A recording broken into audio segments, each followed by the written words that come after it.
दिलकश गायिका के साथ ही रफी साहब अपने स्वभाव के लिए भी पहचाने जाते थे। वे कभी किसी का बुरा नहीं करते थे, लेकिन एक दफा जरूर वो आर डी बर्मन से नाराज हो गए थे और गाने की रिकॉर्डिंग पूरी नहीं की थी। तो चलिए जानते हैं बॉलीवुड का ये किस्सा।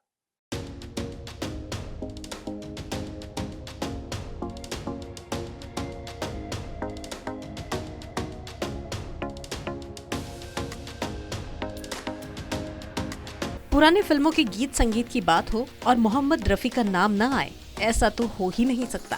फिल्मी दुनिया में वे दो बातों के लिए मशहूर थे, एक तो दिलकश गायकी और दूसरा उनका स्वभाव। रफी जितने अच्छे सिंगर थे, उतना ही उनका स्वभाव भी अच्छा था।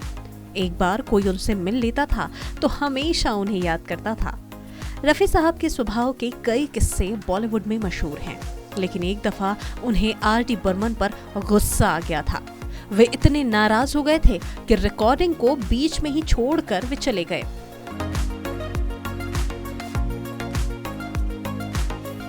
रफी साहब को किस बात पर गुस्सा आया और किस गाने की रिकॉर्डिंग उन्होंने बीच में छोड़ दी, ये बताने से पहले उस फिल्म के बारे में बता देते हैं जिसका ये गाना था।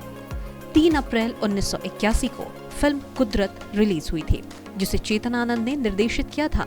फिल्म में राजेश खन्ना, राजकुमार, हेमा मालिनी जैसे तमाम कई बड़े एक्टर्स अहम भूमिका में थे। फिल्म कुदरत बड़े पर्दे पर सफल रही थी और इसका गीत संगीत भी काफी पसंद किया गया। फिल्म का संगीत आर डी बर्मन ने दिया था और इसके गीत मजरूर सुल्तानपुरी और कातिल शिफई ने लिखे थे।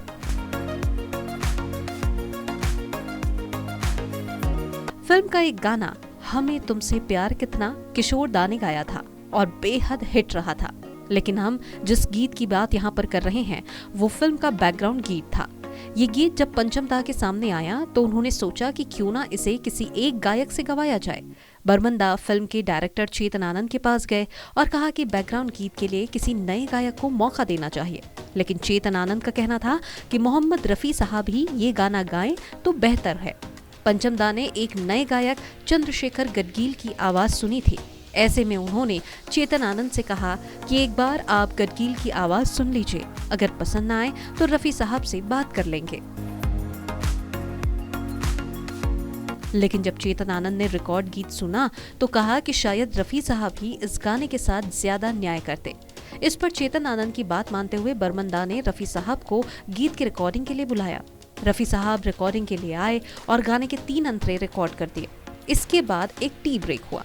बता दें कि रिकॉर्डिंग के समय चंद्रशेखर गडगील भी वहीं मौजूद थे।